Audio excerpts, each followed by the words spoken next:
ချက်ချင်းပြန်ပွင့်တယ်ဒီကကျွန်တော်တို့ဒီမှာလို့တော့မကြောက်ဘူးပေါ့လေကျွန်တော်တို့လေအလုံးလုံးစားတယ်ဆိုတာဒီခေတ်ဒီကာလပို့ပြီးတော့မှပြောချင်တာလေးတခုလေးသိလားရိုးကုံဟာစားမကုံဘူးလို့ငွေမရှိတဲ့သူတွေအတွက်အရေးကြီးဆုံးအရင်အနည်းရိုးသားမှုနဲ့စ조사မှုပဲသိလားရိုးသားမှုစ조사မှုပတ်စံရှိတိုင်းအရင်အနည်းလောက်တိုင်းအောင်မြင်နေဆိုတာကတသက်မှတ်သေးတော့မဟုတ်ဘူးเนาะရိုးသားစ조사လို့ရှိလို့ရှိရင်ငွေမရှိတဲ့သူတွေအတွက်အကောင်းဆုံးအရင်နေ့ကရိုးသားခြင်းနဲ့စ조사ခြင်းပဲเนาะဆိုတော့မနေ့တုန်းကကျွန်တော်တို့အိမ်ကိုဖူပန်တာလာတယ်เนาะဖူပန်တာနဲ့เนาะဖူပန်တာတာဝန်ရှိသူတွေလည်းသိရအောင်လို့ပါဖူပန်တာလာတယ်လာပြီးတော့မှ तू ကရွှေမြန်မနှောလားဟလားဆိုင်ပငါပေါ့လေမှာထားတာတဲ့ဘာလဲကိတ်မုံဟလားကိတ်မုံမှာထားတာတဲ့ရွှေမြန်မနှောမဟုတ်ကိတ်မုံမှာထားတာပို့တာကိတ်မုံမှာထားလို့လေလာပို့တာတဲ့ဆိုတော့ကျွန်တော်တို့အိမ်ဘူးမှကိတ်မုံမမအောင်လေเนาะမမဘူးကိတ်မုံဆိုတာ तू ကရန်ဒီပါလေးတောင် तू ကတွေးတယ်လို့ဘာလို့လုပ်သေးတယ်ဒီလားအမလေးမှာထားတယ်ပေါ့ဒါဆိုရင်ဖူပန်တာလာတယ်ဆိုစလစ်ကလေးတွေပါတယ်လीเนาะစနေကလေးတွေပြကဲဖုန်းမှာပြဘယ်သူမှာထားလဲဘယ်သူမှာထားလဲဆိုမှာထားတဲ့သူနာမည်လည်းမပြောနိုင်ဘူး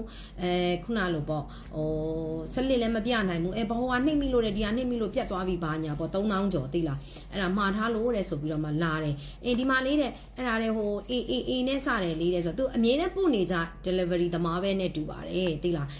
းနာမည်ကအေးနဲ့စတယ်လေးတဲ့ဘာညာဆိုတော့အဲ့ဒါဆိုပုံမဟုတ်တော့ဘူးဘာဖြစ်လဲဆိုတော့ကျမကဖူပန်တာလုံးဝမမှာတတ်ဘူး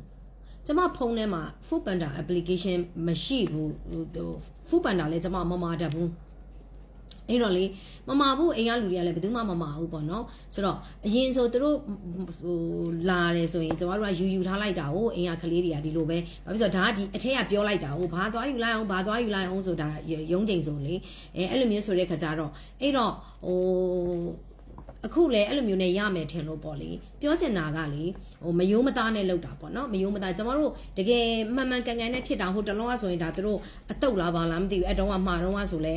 ဒါသူတို့မှားယွင်းနေပေါ့နော်မှားယွင်းနေဆိုလေကျမတို့ကလေယူလိုက်တာပဲယူလိုက်ပြီးတော့ရော့အတုတ်လဲနေမဲစားလိုက်စသဖြင့်ပေါ့နော်ကျမတို့ပေးလိုက်တာအတုတ်ကပတ်စံလဲတခါလဲရှင်းပေးလိုက်တာအော်ဒီလောက်ဆိုပြီးတော့အဲ့လိုမျိုးလေးကိုပဲဖြစ်ပြီးတော့မှနောက်ဒီလိုပလင်းရတယ်ဆိုတဲ့အတွေးမျိုးနဲ့တွေးတယ်ဆိုရင်တော့မှားတော့မှာပေါ့နော်ဆိုတော့ဒီခေတ်ကလေးတွေပေါ့အထူးသဖြင့်လေအလုံးလုံးကြတယ်ဆိုတာမှလေရိုးရိုးသားသားနဲ့ကြိုးကြိုးစားစားနဲ့ကျမတို့လှုပ်တဲ့နဲ့เนาะရိုးရိုးသားသားနဲ့ကြိုးကြိုးစားစားနဲ့မမရောက်ခဲ့ပါပြီရှင်နဲ့ညစ်ပတ်ပါတယ်တဲ့မဝယ်ခဲ့ပါဘူးရှင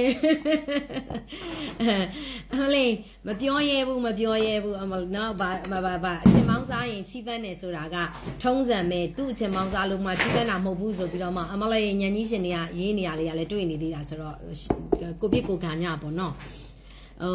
စေတနာနဲ့ကျမ်းမာရေးရပြောလို့ရှိလို့ရှိရင်ညံနေတဲ့သူတွေကဟိုတာဇန်နေအကြိုက်ပြောတဲ့သူတွေကလည်းရှိသေးတယ်လေမမရဲ့သိလားတာဇန်နေအကြိုက်ပြောပြီးတော့မှတာဇန်နေအကြိုက်ဘ ഹു တုတာမရှိကျမ်းမာရေးဘ ഹു တုတာမရှိအတိအမြင်ဘ ഹു တုတာမရှိစာမတက်ပေမတက်တခါတည်းကိုလေဘာ knowledge မှမရှိဘဲနဲ့ဟိုတာဇန်နေအကြိုက်ပဲလှုပ်ပြီးတော့မှလေတာဇန်ခွက်တွေနဲ့ပဲ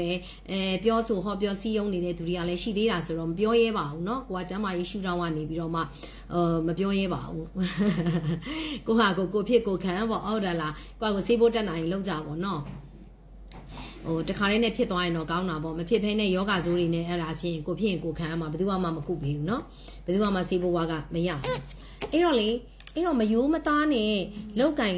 ်စားတောက်ကြတာဟာတော်တော်ကိုစိုးပါတယ်เนาะတနက်စားလေးတွေပေါ့တနက်စားလေးတွေနဲ့ဟာဒီလိုလှုပ်လိုက်မယ်ဟို3-4တောင်ဟိုဒီလိုလှု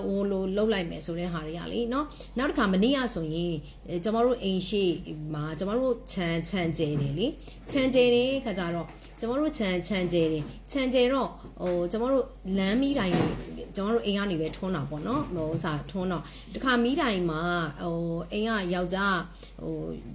အိမ်မီးမလာတဲ့အချိန်ကြလို့ရှိရင် तू က EPC မီးမလာလို့ရှိလို့ရှိရင် तू ကဟိုဟာပေါ့ဟိုဘာခေါ်လဲဆိုလာမီးနဲ့ရအောင်လို့ဆို तू ဆိုလာဝယ်တက်ထားတယ်ဆိုလာကလည်းဈေးကြီးတယ်လေနော်ဆိုလာကလည်းဈေးကြီးတယ်တော့ तू ဆိုလာတက်ထားတယ်အဲ့တော့မနေ့ကဘာဖြစ်တယ်လဲဆိုတဲ့ခါကျတော့မနေ့မိုးလင်းတော့အဲ့ဆိုလာကတန်းလိုင်းဖြစ်နေတယ်ဖြုတ်ထားတာပေါ့တန်းလိုင်းဖြစ်နေတဲ့ခါကျတော့နောက်လှေကားဝါးလှေကားတစ်ခုလည်းရှိနေတယ်ဆိုတော့အိမ်ကအမိုက်ပစ်တဲ့သူက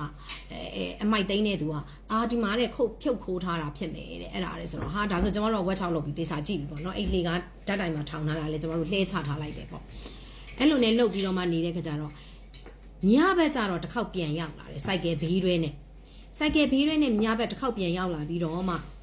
လေကားကိုထောင်လိုက်တယ်ထောင်ပြီးသူတို့တက်ပြီးအပြီးပြန်ဖြုတ်မယ်ပေါ့နော်ကျိုးတွေခြိထားသေးတာဟိုယောက်ျားကလည်းသူကမူလီနဲ့နေမဟုတ်ဘဲနဲ့ဓာတ်တိုင်မှာကျိုးတွေပါခြိထားသေးတော့သူတို့လွယ်လွယ်နဲ့ဖြုတ်လို့မရလိုက်ဘူးလူ3ယောက်နော်လူ3ယောက်အဲ့ဒါစိုက်ကယ်ဘေးတွဲနဲ့လာပြီးတော့မှတက်ပြီးတော့နောက်တစ်ခါလမ်းနဲ့ကိုလမ်းလျှောက်တဲ့သူနဲ့ကားလဲလာတော့သူတို့ထွက်ပြေးသွားတာပေါ့နော်စိုက်ကယ်နဲ့ထွက်ပြေးသွားမနေ့ည8နာရီကျော်လောက်ပဲရှိသေးတယ်ည8နာရီကျော်လောက်မှာကျွန်တော်တို့ကတလန်းလုံး CCTV တက်ထားတယ်ဆိုတော့အကုန်လုံး CCTV တွေကလည်းအကုန်ပြန်မြင်လိုက်တာပေါ့နော်ဆိုတော့အဲ့ဆိုင်ကယ်ဘေးတွဲနဲ့အဲ့ဒီဓာတ်တိုင်မှာဖြုတ်တဲ့သူတွေကတခါဆိုင်းဆရာတို့ဟိုမှာဆိုင်းဆရာနဲ့ဖြူနဲ့ဈေးသွားတဲ့အချိန်မှာလမ်းမှာပတ်စံအိမ်လူတဲ့ဆိုင်ကယ်ဆိုတော့လေအဲ့လိုတကိုးကြဘိုးတွေပေါ့အဲ့လိုတွေဆိုတော့ဒီလူတွေကစားရရင်ဥမာပေါ့ဒီတက်တိုင်ရဆိုလာဖြုတ်သွားမယ်ဆိုလာကျမတို့ဝယ်တက်ထားရင်3သိန်းခွဲ2သိန်းရှိတယ်ပေါ့နော်ဆိုတော့သူတို့ရောင်းစားရင်3-4တောင်းပေါ့ဟုတ်တယ်လား3-4တောင်းပေါ့သူတို့ရလို့ရှိရင်3-4တောင်းပေါ့ဟုတ်တယ်လား1တောင်းခွဲ2တောင်းပေါ့ဒီလိုရမှာပေါ့အဲ့တော့သူတို့ကတော့1တောင်းခွဲ2တောင်းရဖို့အတွက်တစ်ဖက်လူရဲ့2သိန်း3သိန်းခွဲ2သိန်းအကုန်ခံထားတဲ့ပစ္စည်းကိုခိုးတယ်ကိုချင်းတိတ်ခါတွေနဲ့လဲတယ်နော်လဲပြီးတော့မှဒီလိုပတ်ပြီးတော့မှလှုပ်ရှားနေတာပေါ့လေဆိုတော့ပြောချင်တာကလေရိုးသားဖို့လိုတယ်နော်ကျမတို့ရိုးသားနဲ့တလုံးကိုလိပ်ပြလုံးနဲ့တခါတည်းကွက်ကိုနောက်ကျောင်းအေးနဲ့ဟိုလွယ်ကူနဲ့ချမ်းသာကြမှာလဲချမ်းသာမယ်เนาะဒါပေမဲ့လေစိတ်ချမ်းသာရတယ်နောက်ကျောင်းအေးတယ်အဲ့တော့ငွေမရှိဘူးပတ်စံမရှိဘူးဆိုရင်ပတ်စံမရှိတဲ့သူကပိုရိုးသားဖို့လိုအပ်တယ်ငွေမရှိတဲ့သူကပိုရိုးသားဖို့လိုအပ်တယ်เนาะဆိုတော့ဒါမှသာလင်ပတ်စံရှိတဲ့သူတွေစီကနေပြီးတော့မှယုံကြည်မှုတွေရမယ်เนาะတခါတည်းကိုစိတ်ချရမှုတွေရမယ်အဲ့ဒီဟာပေါ်မှာမူတည်ပြီးတော့မှကိုယ့်အတွက်အခွင့်အလမ်းတွေဆိုတာပေါ်ပေါက်လာမှာအဲ့တော့ငါတို့ကတော့ငွေမရှိပါဘူးကွာဆိုပြီးတော့မှရိုးသားမှုတွေကိုပျောက်ဆုံးလိုက်လို့ရှိရင်တော့လေဒီဘဝတွေကနေယုံတက်နိုင်မှာမဟုတ်ဘူးဒီထဲမှာပဲလဲနေမှာเนาะအဲ့တော့ငွေမရှိဘူးဆိုတဲ့သူတွေအတွက်အကောင်းဆုံးအရင်းနှီးဟာရိုးသားမှုနဲ့စူးစမ်းမှုပဲဒါကြောင့်မလို့ကျမကလေဘယ်တော့မဆိုလေရိုးသားကြိုးစားနဲ့နေထိုင်တယ်အမြဲတမ်းစကားကိုပွပွင့်လင်းပြောတယ်အမှန်တိုင်းပဲပြောတယ်ဟန်ဆောင်တာတွေဖုံးကွယ်တာတွေဆိုတာပေါ်သွားရင်ခဏပေါ်သွားရင်ရမ်းရှက်စရာကောင်းတယ်ခဏပဲဖုံးကွယ်လို့ရတယ်เนาะဆိုတော့ဒါကြောင့်မလို့ရိုးသားနဲ့ကိုယ့်ကိုရှင်သန်နေထိုင်တာကကိုယ်စိတ်မှာကိုနေကအေးချမ်းတာဖြစ်တဲ့အတွက်အဲ့ဒီစိတ်အေးချမ်းမှုစိတ်လုံခြုံမှုကကိုယ့်ရဲ့မျက်နှာမှာထင်ဟပ်တယ်ဟာအပေါ်ရန်တွေကိုအရန်ပြောထားလို့ရှိရင်တခါတည်းကိုအပေါ်စာသားတွေအရန်ပြောထားလို့ရှိရင်ကိုယ်စကားကိုလိုက်ဖာနေရတာနဲ့ကိုယ်စကားဟာကွက်ဖြစ်မှာဆိုလို့လိုက်ပြီးထိန်းနေရတာနဲ့အဲ့ဒီအကြည်ဓာတ်တွေအကုန်လုံးပျောက်ဆုံးတယ်เนาะဒါကြောင့်မလို့လေရိုးသားကြိုးစားနဲ့နေထိုင်ခြင်းကစိတ်လဲချမ်းပါတယ်ကိုယ်လဲကျမ်းပါတယ်เนาะနောက်တစ်ခါလေကိုယ့်အတွက်အခွင့်အလမ်းနေဆိုတာလေ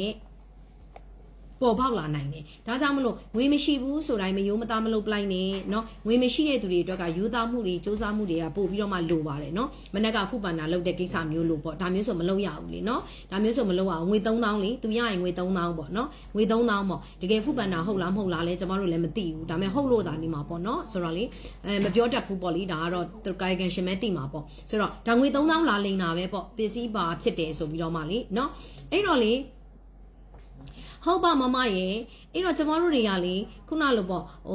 ခိုးချင်လို့မှခိုးတယ်အချောင်လိုချင်တယ်မယိုးသားချင်လို့ကိုမယိုးသားဘူးဆိုပေမဲ့လေအဲ့ဒီလူတွေတကယ်ပဲအဲ့ဒီပတ်စံနေနဲ့ပျော်နေရသလားစိတ်ချမ်းသာနေသလားအဆင်ပြေနေသလားဒါလေးစဉ်းစားဖို့လိုတယ်နော်ဆိုတော့လေကိုကလေထမင်းတနက်မသေးခင်မှာစားရတဲ့ထမင်းတနက်ဟာလေဖြူစင်ဖို့လိုသေးတာပေါ့နော်ဖြူစင်ဖို့လိုသေးတယ်ဒါကြောင့်လေရိုးသားနဲ့ကြိုးစားနဲ့ရှင်သန်နေထိုင်ကြပါလို့ပဲပြောပြရစီเนาะမနေ့ကဆိုအဲ့ဒါမမကအိမ်မှာလေအိမ်ရှိဓာတ်တိုင်မှာလာပြီးတော့မှတက်ထားတဲ့ဆိုလာခိုးတာကြောက်စရာကောင်းတယ်သိလားကြောက်စရာကောင်းတဲ့လူတွေကလေအလွယ်ပေါ့နော်အဲ့တော့တကယ်လို့မြန်ကျွန်မထင်တယ်တခါအင်ဂျီတောင်မပါဘူး CCTV မှာပြန်ကြည့်တာသိလားအမှန်အင်ဂျီတောင်မပါဘူးစိုက်ကယ်မောင်းတဲ့သူကလည်းအမလေးပစိုးတိုတိုနဲ့ဟိုဇိုးတွေပေါ့အဲ့ဒါမမကိုဖို့တက်ကဘာပြောလဲဆိုရင်လူဘာတွေဝါလိုက်တာကွာတဲ့ဒီကောင်နေတဲ့လာခိုးတာတဲ့အင်ဂျီတောင်မဟုတ်ဘဲနဲ့လာခိုးသွားတယ်တဲ့ဘလောက်တော့အင်ဂျီတောင်မဟုတ်ဘဲနဲ့သူများစီဟာတဲ့လာခိုးတာကြည်စမ်းနဲ့ဆိုတော့လေအဲ့လိုမျိုးလေးပေါ့လေဒါကလေ တယောက်ယောက်ကမြန်တွေ့လို့အော်ဟဲဟိဟဲဆိုလူကိုရံမပြုတ်နိုင်ဘူးရံမမူနိုင်ဘူးလို့မပြောနိုင်ဘူးเนาะအဲ့တော့လေအဲ့အချိန်ဒီမှာငွေ3000နဲ့ငွေ1000ခွဲနဲ့သူတို့ကိုသိရပါမလားဆိုအတိညာနေစင်ញင်ုံတရားတွေကင်းပြီးတော့မှအလူအသက်ကိုရန်ရှာသွားတာမျိုးတွေဆိုလို့ရှိရင်မတန်ရင်ကနဲ့အသက်တွေဆုံးရှုံးများရပြန်ရောဒါကြောင့်မလို့လေအရန်ကြောက်စရာကောင်းတယ်เนาะခေတ်ကာလရရောတတိထားကြဖို့ဒါလေးကိုပြောချင်တာဒါဒီနေ့အိမ်မှာကြုံတွေ့ရတဲ့ case နှစ်ခုပဲအဲ့ဒါเนาะအဲ့ဒါလေးတတိထားကြဖို့အဲ့တော့ရိုးရိုးသားသားနဲ့ကြိုးကြိုးစားစားနဲ့တယောက်နဲ့တယောက်နဲ့